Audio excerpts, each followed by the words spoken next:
In this video, I will show you how to insert automatically serial number in MS Word and Excel.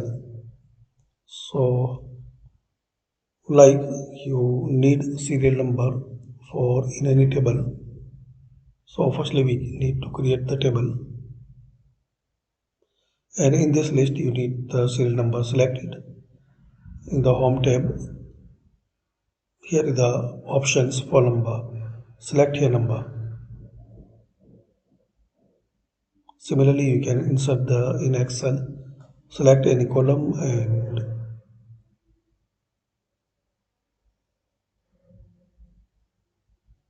in the short, right click on it, format a cell.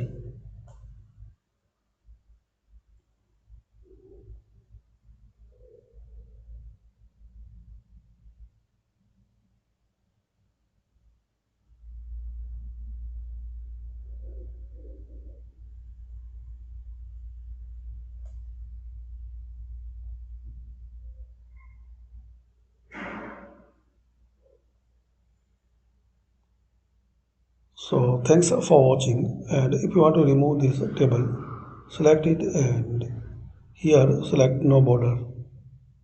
Click anywhere. Thanks for watching.